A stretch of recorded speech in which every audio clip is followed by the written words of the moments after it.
All right, ladies and gentlemen, we're back at it again with a brand new tips video. And in this tips video, we are going to be looking at the COT report, the Commitments of Trader report.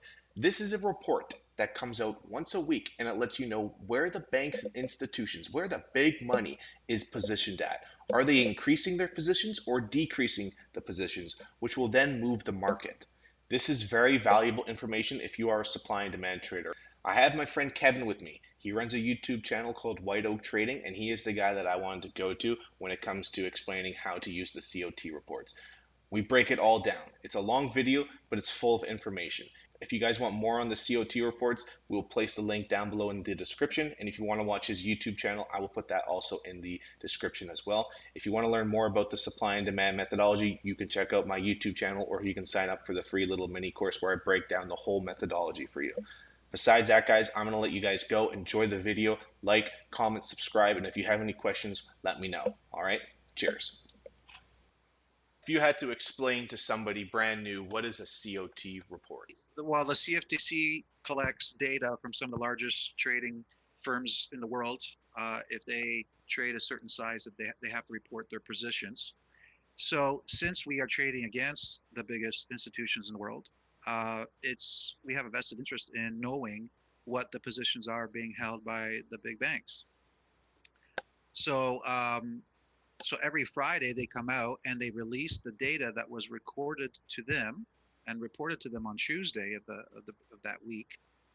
And we get a chance to see whether the institutions are increasing their long positions or increasing their short positions or taking profits.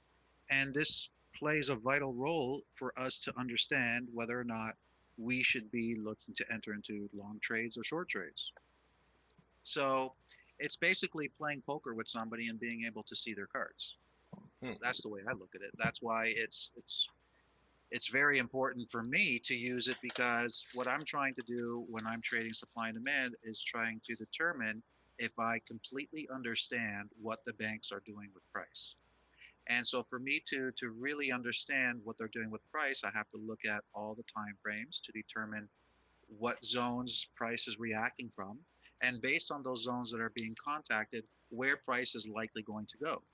And so if I'm looking at the CFTC data, I can determine whether or not what I'm seeing on the charts is in line with what I'm seeing with the data.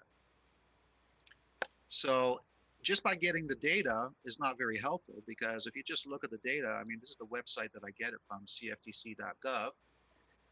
But if you go under market reports, commitments of traders / index, it brings you to this page. And on this page here, I scroll down, and under currency, current legacy reports, I go under here, Chicago Mercantile Exchange, and under short format, I click there. And then when I scroll down,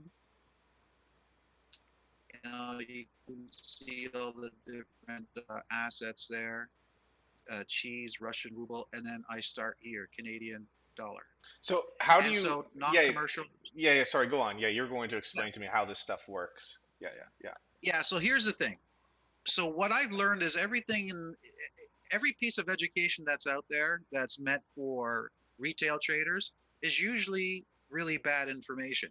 One of the things that a lot of people have come to me with is they say, oh, I researched the CFTC reports, and I'm always being told that the commercial traders, those are the ones that you want to follow because that's where the big money's at. And that's not really the truth. Actually, it's not the truth at all.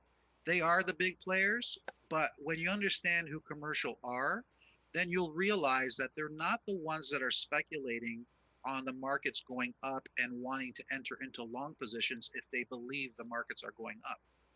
They're usually taking the opposite side of the trade. If they believe the markets are going to go up, they're going to short. If they believe the markets are going to go down, they're going to go long.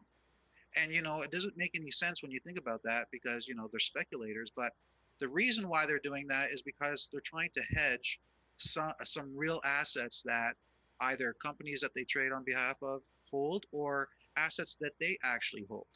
So for instance, a company that has oil, they drill for oil. They want to be able to make sure that the value of oil remains constant for them all the time, so that, if prices of oil drop, they're not going to take a massive hit.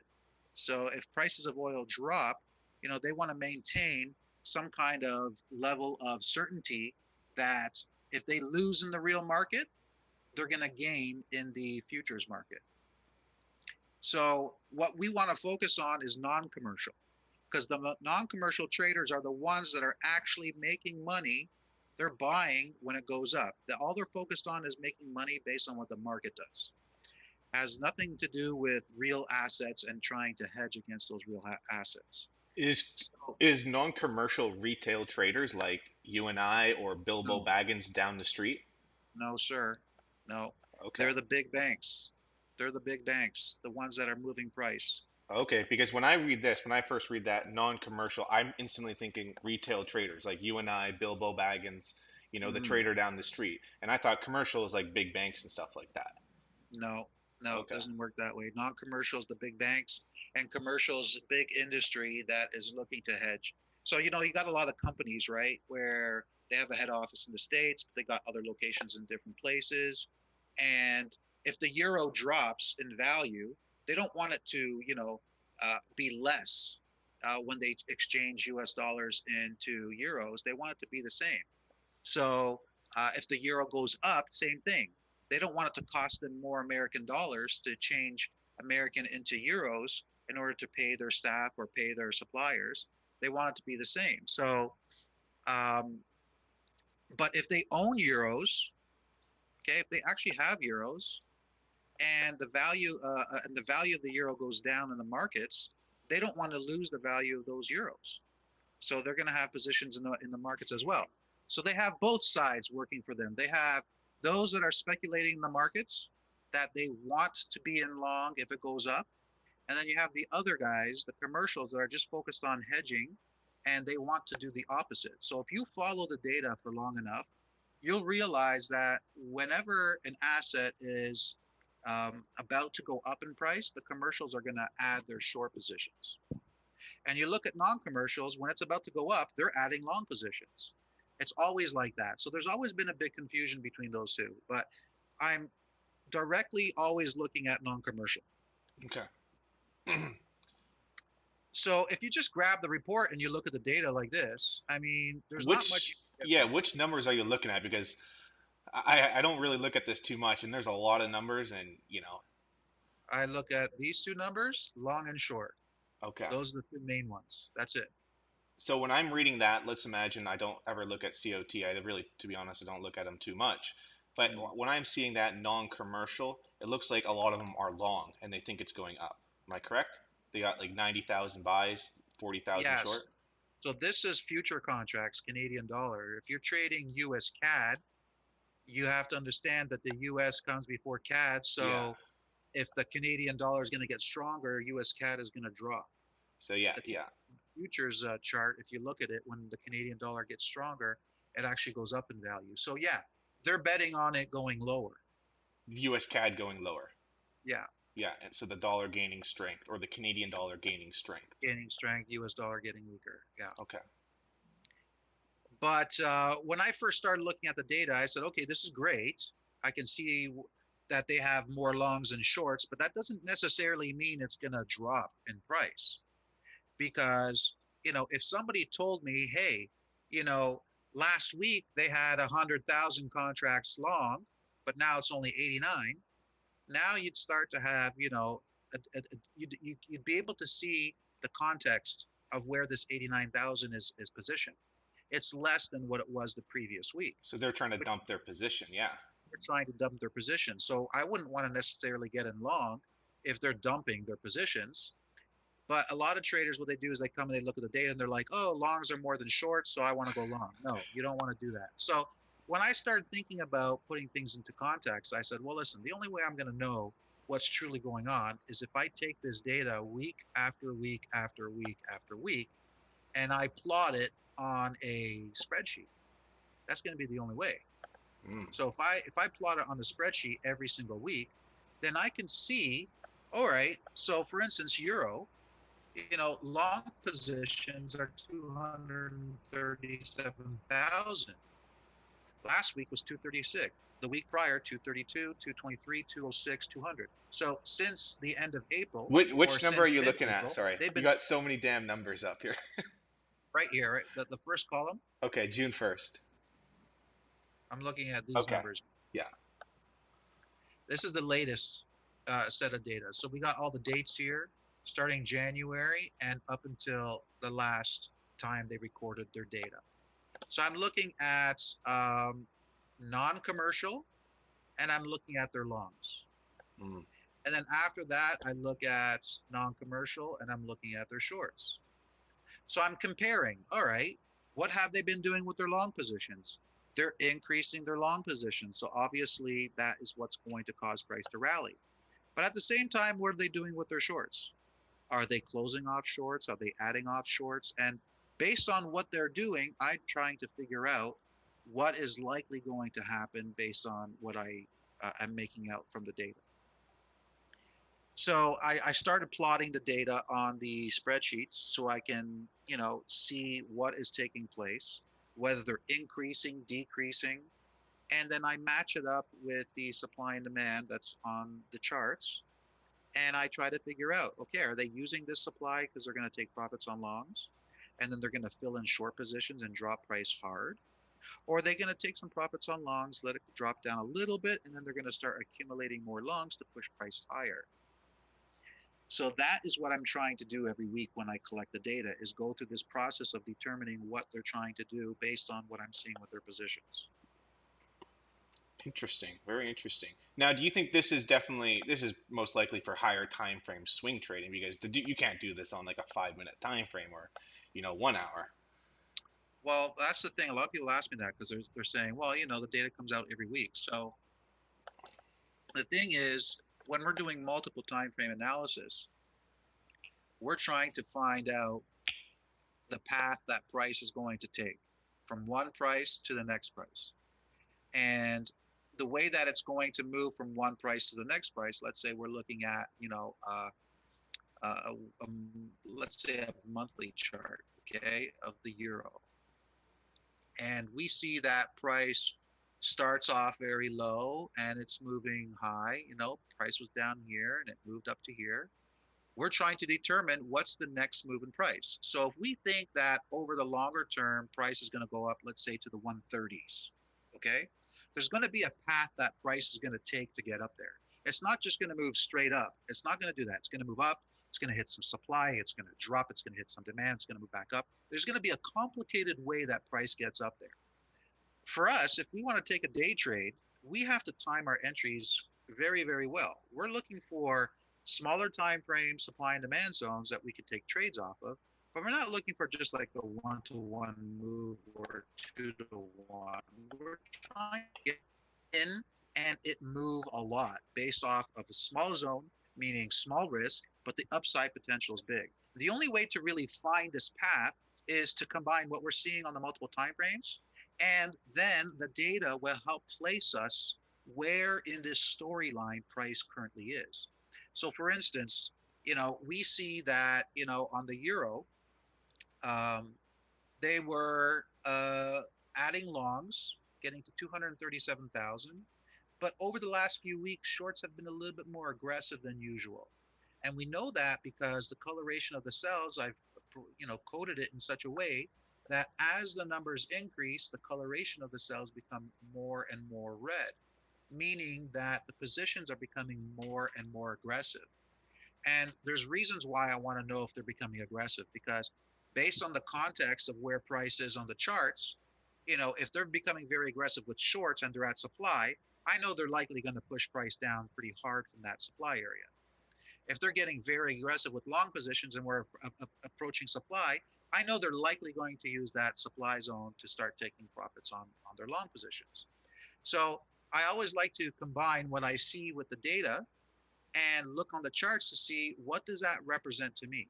So if I see that we're hitting supply and they're starting to increase short positions, then I'm looking at the charts and I'm seeing there's potential for a drop in price here. Okay. And so if there's a potential for a drop in price, that's happening while we have daily area of supply being formed on the chart.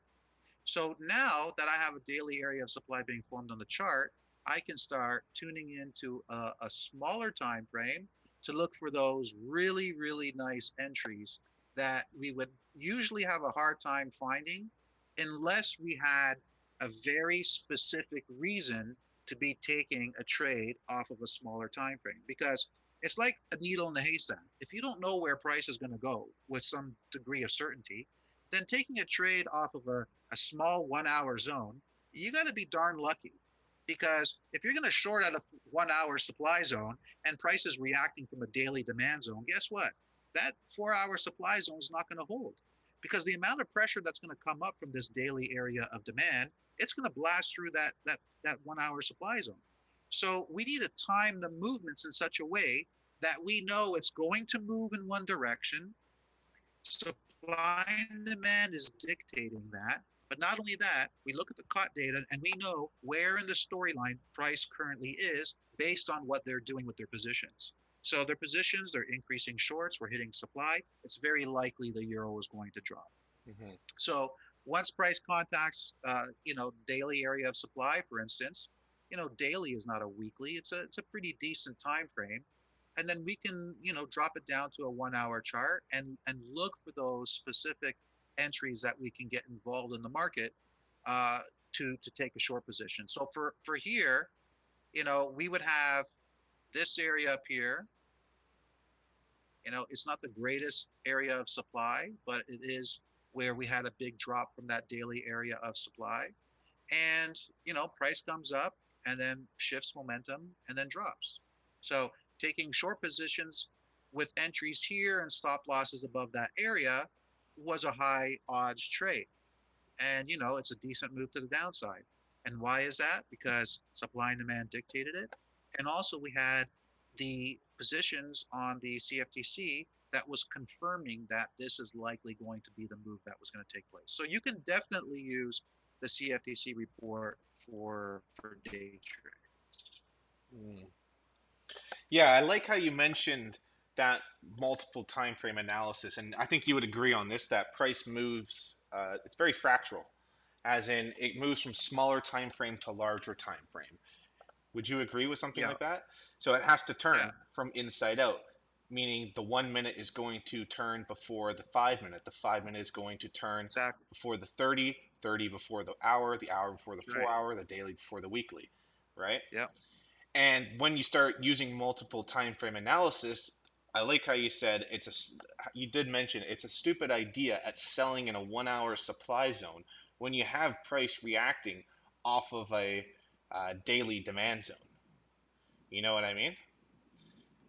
exactly. Um, let Yeah, me. yeah. Because the daily chart doesn't even recognize that 1 hour when you're just looking at the daily chart, right? So it'll just blast through those areas because it's not even taking into consideration those areas of supply on the lower time frame. It's like Mhm. they don't even exist. A good analogy I like to use on something like that is if you, I'd have to draw it out, but you have the screen recorder right now. Actually, I'm recording on my screen too. Let me just draw it out on my, you can't really see it, I guess. But if you take, I could explain it. You're going to know what I'm going to say anyways. Yeah, say it. If you are on a top of a hill, it's kind of talking about multiple time frame analysis and understanding how trend changes from inside out. If you are in a downtrend, or sorry, not a downtrend, but you're at the top of a hill and you have yourself standing up there, imagine that you're at the top of a hill and you have, say, a tennis ball in your hand. If you let go of that tennis ball and you're at the top of the hill, that tennis ball is going to roll down a hill, correct? And it's going Yep, to come to an end once it loses momentum at the bottom of the hill. Now, if yep, you place a say a tennis ball at the bottom of the hill, and let's say this tennis ball is, it's a smaller time frame, like a 1 hour, let's just call it, okay? If you let go of that tennis ball and it's rolling down the hill, is that tennis ball at the bottom of the hill going to stop that tennis ball rolling down the hill? Yes or no? It has momentum, right? You have two objects the same size. An object in motion, this is Newton's law. An object in motion will stay in motion until an opposing force comes against it, right? exactly. Yes, sir. So if you have momentum going down the hill and it touches another tennis ball, it's probably going to have a quick little bounce, right? And then continue on its momentum. Correct. Now, if we say, for example, we had maybe a smaller ball, let's, I don't know, what's smaller than a tennis ball? A ping pong ball? Yeah. If we have a ping pong ball at the bottom of it, what's going to happen is it's going to obliterate it, right? It's Right. got momentum behind it and it's a smaller time frame. It's going to blow right through the tennis ball like it was nothing. But if you have that little tennis ball the same size at the bottom of the hill, it's going to give a little hiccup. I should Yes. probably use a basketball as this example. It's going to give a little hiccup, but then go down. But now let's Exactly. say, for example, you place, I don't know, a bigger object. What's a bigger ball? What's a, a yoga ball? You know, one of those big yoga Yeah. balls where you like when the girls are at the gym, they're using on the, stretching. You know what I'm saying? You have one of those big yoga balls, or the example I like to use is like, say, like a bigger object like a Tesla or something. You have Yeah. a ball at the top of the hill, and you have a yoga ball at the bottom of the hill, which is a lot bigger force, and you roll that tennis ball down the hill. It's going down with momentum, right? Once that tennis ball hits that bigger ball down there, that's an opposing larger force. That ball is going to stop the small tennis ball rolling down the hill because it is a smaller force. Yes, it That's does right. have momentum, but it's a bigger force, right? Yeah. And that goes back to multiple time frame analysis and Yeah. using like the 1 hour, the price in a 1 hour downtrend going down into a 15-minute demand zone, that's going to blow through the 15-minute demand zone. That's Yeah. that ping pong ball. Versus you have a 1 hour downtrend, price going into a 1 hour demand zone, you're probably going to have a little hiccup, but then it's going to continue down, Yeah. right? Then versus you have maybe a 4 hour or a daily demand zone down there, and price is in a 1 hour downtrend. So price is going to hit that 4 hour or daily demand zone, and then it's going to turn from inside out and go back Yeah. up, right? Yeah. And price turns from inside out. So you're going to see, structure being removed and opposing zones being broken. Yeah. If you're in a sideways range and you go down to a smaller time frame, I'm sharing my screen right now. I know you can't see it, but maybe when you watch the recording, clearly right now, if you go to the 4 hour time frame on USD CAD, it's been in a range, right? So it's been in a range. And what I like about the COT reports is you could combine it to time your market entries. And this is one of the shorts that I got in. You probably won't be able to see. Sorry, buddy. But That's okay. 5 minute time frame from like 2 days ago. But there was a little gap play on June 8th, and it was breaking momentum and starting to remove opposing zones like demand zones. So I know I'm in a higher time frame supply zone, that bigger force. I know sellers were previously coming in on the daily or 4 hour time frame because if we kind of look, let me pull up my trade review actually, Austin's trade review, because I have this thing all dialed up. It's in a 4 hour range. So clearly, if I'm in a 4 hour time frame, I want to be selling generally up in this area. Your COT reports would probably say every time it's going up into this area, the non-commercials are selling this thing. So it's probably a smart idea at looking for selling opportunities. That's me aware of price going down, and sellers, the higher time frame, big money is looking for selling opportunities. Previously, they were looking for selling opportunities up there, so why not they be looking for selling opportunities again when price arrives, right? And then I went down to the 5 minute time frame, and I want to start seeing momentum lines being broken and opposing zones being removed, right? On a smaller time frame. So that's what the 5 minute was, and I wanted to see evidence of buyers being removed, sellers stepping in, and I'm going to see that with momentum lines being broken and opposing zones being removed. And the 5 minutes going to turn before the 15, and then the 15 is going to turn before the 30, before the 1 hour, and so on and so on. It's the exact same thing for every single time frame, from the 1 minute all the way up to, I guess, the monthly, yearly, 3 months, right? So that's kind of what I like about when you start merging multiple time frame analysis. And if you could use the COT reports in somewhere like that, I think it's definitely something that will increases your odds of success and your probability. You know what I mean? Yeah. 100%. Yeah. I kind of took that that away from you. Sorry, man. I thought I had a good point. Okay. Yeah.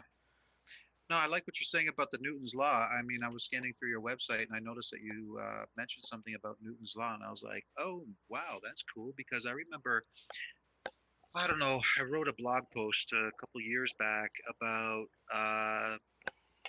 how you can, when you study the charts long enough, as you know, you'll see certain laws about nature that we can find in the charts, right? how price moves, and um, and it's definitely like that, where you have different forces that come into play, and depending on what they're coming into contact with, there's certain expectations of how price is going to react from those areas. And it just depends on the areas of supply or demand, on what time frame price is responding to. So it's pretty interesting that you had noticed the same thing too.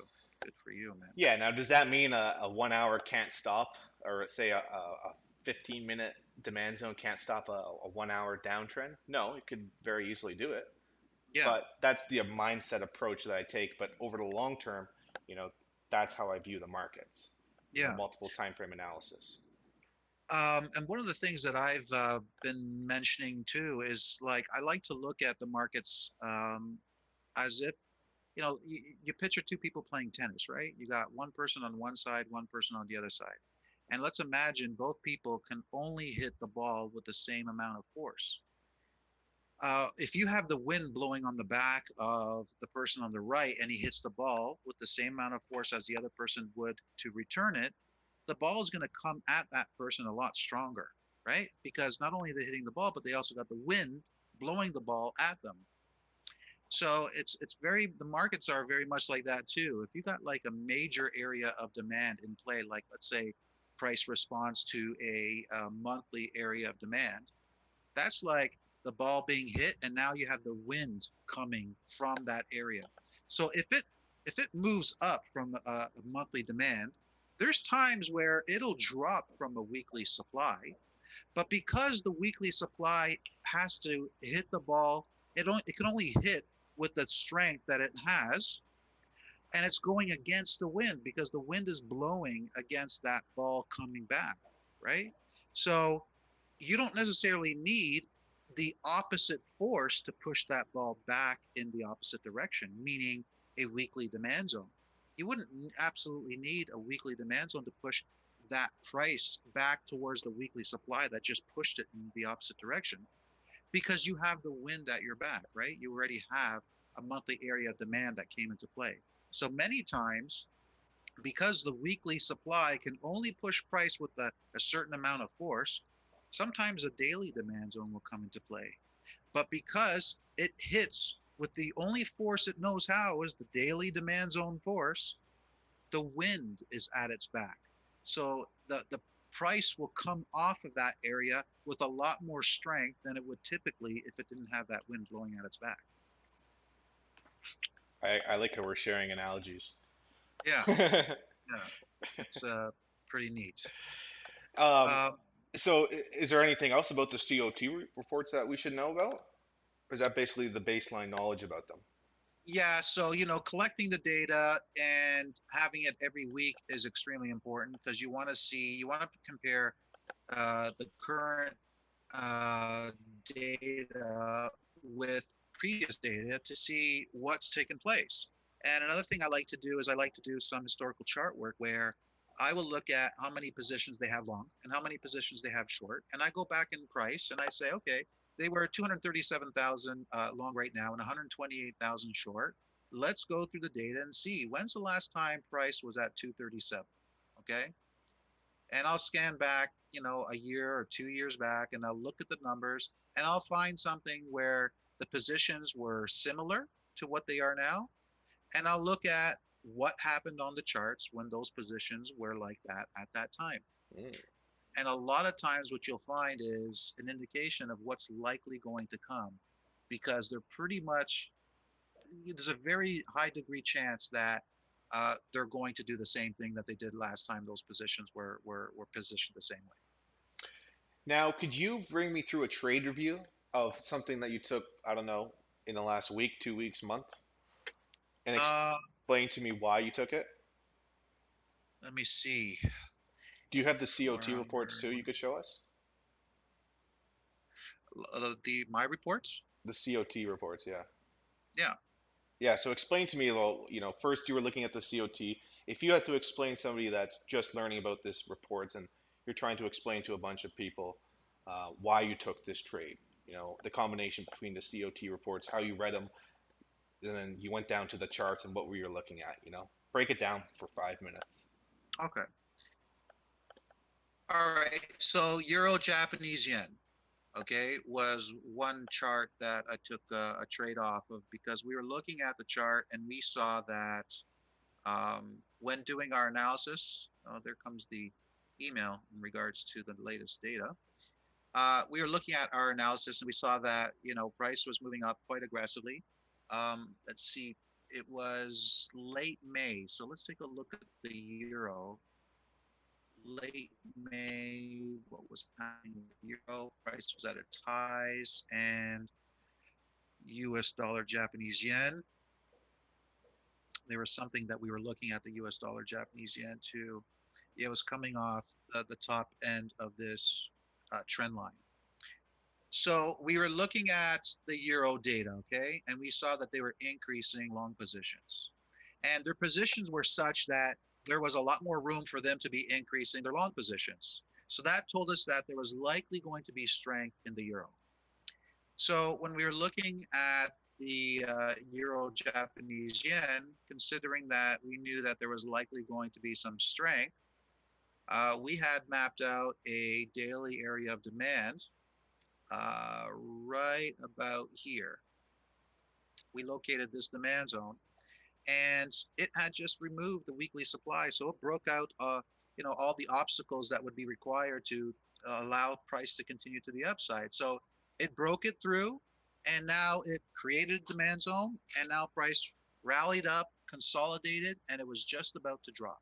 Right. So taking what we knew to be true from the COT data, which was they were adding longs, so they were giving strength to the euro, and the fact that we had a newly formed daily area of demand formed on the euro Japanese yen, I then dropped it down to a 1 hour chart, and we said, if it comes down to that area of daily demand, they're likely going to shift momentum on a lower time frame and something like a 1 hour chart.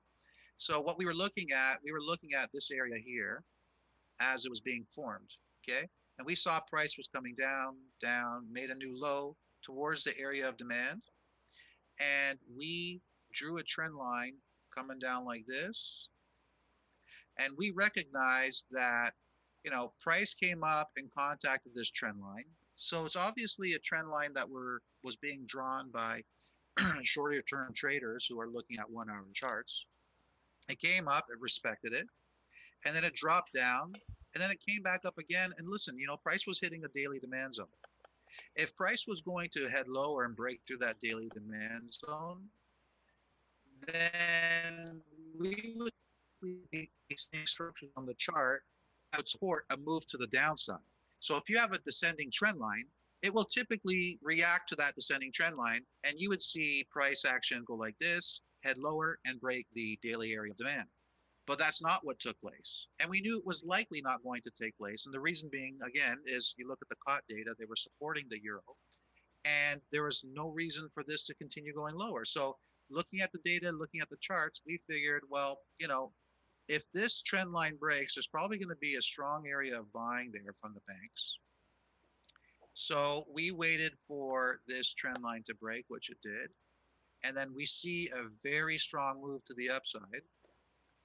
And this strong move to the upside going against that descending trend line, we knew it was likely the banks causing that big move to the upside off of that daily area demand.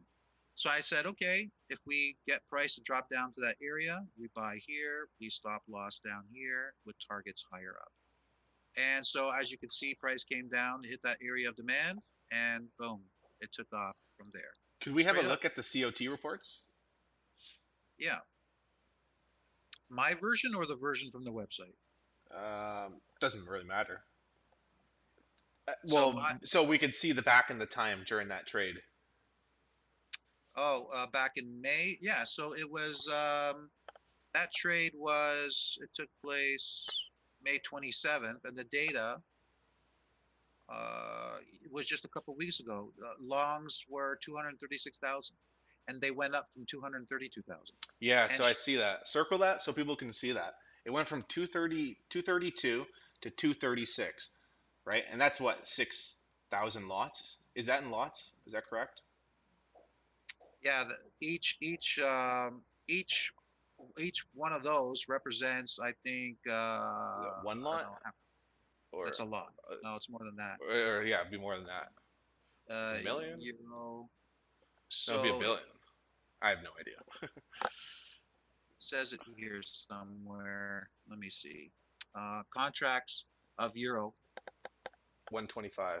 125,000. So Okay, each contract is 125,000, and you have 100, 235. two hundred thirty-five times 125,000, and that's how many contracts. Dude, do not play the Jeopardy music because I will not get that. I don't know. So A lot of it's money. big. It's big. Yeah. It's big pushing, right, to support the euro. So that's what was taking place at that time. Okay. So yeah, I see that they were buying, and then you saw that they were buying before. So and then it was coming back into that area of structured demand where it previously broke that downward momentum and all those supply zones. So why not take the pullback and hope that those buyers are going to be located in that same area and they will do business in there again, correct? Yeah, yeah. Okay. I see, I see.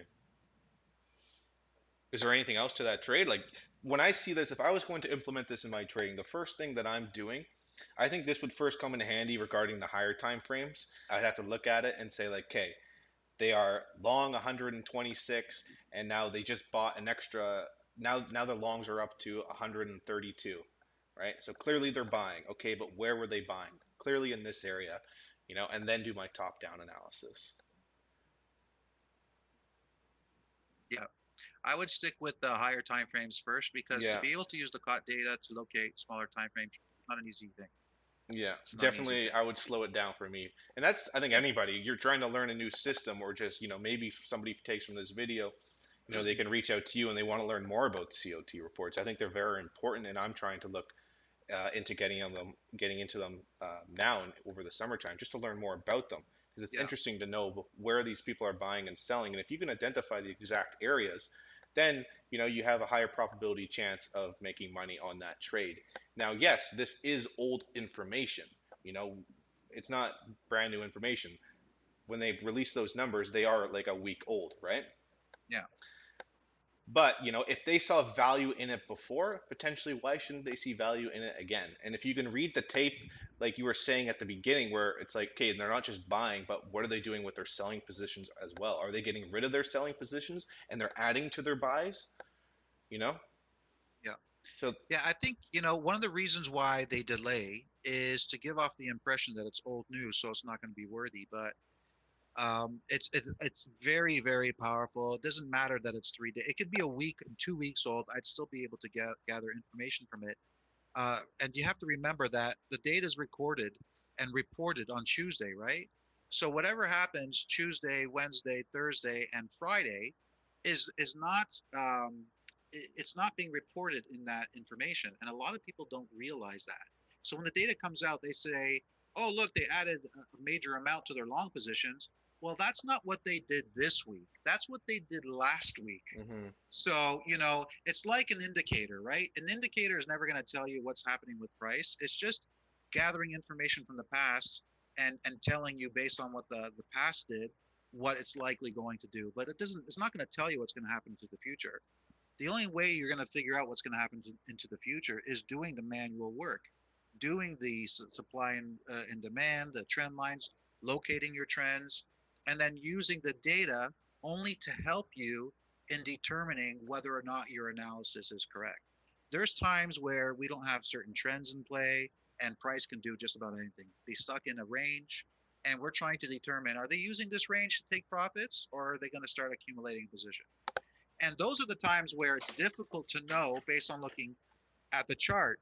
And it's in those times that I like to really focus on the data because the data will tell us whether they're increasing positions or they're taking profits. Yeah, I think especially right now during this time we are going into the summer months right now, right? June, July, August. Those are typically the slower months, and especially in the currency market right now, a lot of the markets have been in ranges, right? In tight ranges. So how are you going to adapt for something like that? For a slower market or range bound, are you really focusing in on the data? Explain to me that.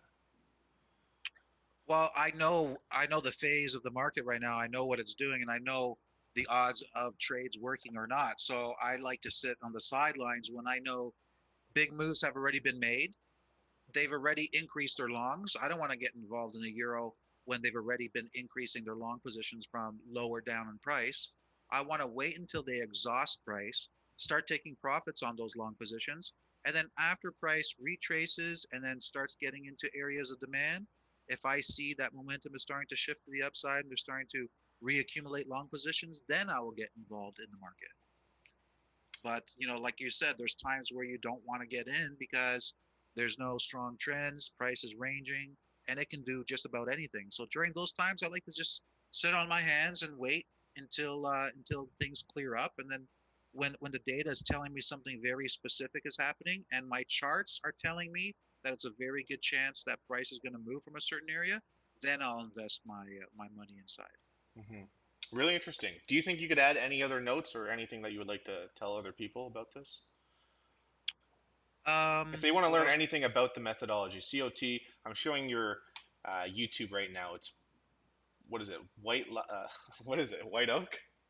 White Oak FX. Yeah, Yeah, White Oak FX. You got 7.1K subscribers, right? yeah. So hopefully we can help out with that. They can watch your YouTube channel. Do you want to plug anything where people can find you at? Well, I have a website, whiteoakfx.com, and there you can sign up or become a basic member. Every weekend I do a report. So what I do is I spend pretty much most of my weekends sitting down, looking at the data that's released on Fridays, examining what the institutions are doing with that data, and mapping it with what's happening with the supply and demand on the charts to determine what is very likely going to take place in the markets. And so I write out a full report, send it out to basic members so it gives them a little bit more perspective on what's taking place. So if somebody likes to trade support and resistance, hey, that's on them. If they like that, that's fine. We're just trying to provide extra information so that if you thought buying the euro was a good idea, maybe when you read the report and you realize they're going to start taking profits on long positions and it's going to cause price to drop, maybe you think twice about getting into those long positions. So we offer those reports. A lot of people come, they join, they get the reports because they just want that additional information. And then if they want to take it to the next stage and they really want to learn how to interpret the data and how to map it out on the chart so that they can get a better idea of where price is going to go, then they can do that as well. But at the end of the day, it requires a lot of work. And if people think that they're just going to take on the COT data and they think that, looking at a couple positions is going to help them with determining where price is going to go, unfortunately, it's not that easy. So you really have to love it. You have to love looking at the data. You have to love solving puzzles. And if you do, then you have a good chance at being successful in it. But if you don't, then maybe just reading the reports to get a little bit of insight might be helpful to those. That's awesome, man. Yeah, I will put that all in the description below, your YouTube channel, but then also the COT reports, so people can find that type of stuff very easily. I have one last question. This is Sure. something that I wish more people asked when they talk to other traders. And what is your Yeah, number one for the next 2 to 5 years? What is your number one asset? Do you think that's going to perform well? Could be currencies, could be commodities, could be anything. Stocks, I would have to say shorting the US CAD. shorting the US CAD. Yeah, Okay, there you go. So for the next 2 to 5 years, you think the USD CAD is going to go down, basically hoping for a dollar I collapse. think. Well, everything that I see on the charts is telling me that that's what's going to happen. I don't see any reason why it wouldn't. So I have to believe what I see, and I have to believe the COT data. All right, there you go. That's your number one play for the Yeah, next 2 to 5 years, 2, 3, 4 years. uh, That's awesome, man. yeah. I Is there think. anything else that you want to Yeah. add? That's it. I appreciate this opportunity chatting with you. It's fun. I like the work that you're doing, and I respect it very much. And I also like the little twist that you put in where you travel and how much you can earn from trading and traveling and how much it costs. So I'm going to start spending more time learning from you because I got to get myself involved in Yeah, that. man. That's the I can't reason be why I locked got down into anymore. it. I got to start traveling too. Dude, get out of there, man. Yeah. Canada is So a it's great communist stuff. country. Yeah, I know. communist country. It is, No, man. The isn't that nuts? CCP. Yeah, it's crazy. Yeah. So that's the main reason why I did get into trading was not really for the money or anything. It was more for the travel and lifestyle. That's what it was Yeah, for me. I mean, I really couldn't give a rat's ass about Lamborghinis or watches or anything like that. yeah, It was more about traveling around the world. I want to go, and being free. there's so many things I want to do. I want to go see the pyramids. I want to Exactly. motorbike across Vietnam. I want Yeah, to go through all Central and South America. I want to go see yeah, Machu Picchu. You know, yeah, I don't exactly. know. I just want to see the world, man. That's what I want to do, and I want to share it with people. Yeah, that's awesome. And That's if great. other people can do it and tag along the journey by making money online, whether that's trading Yeah, or something else, they're more than welcome to come along.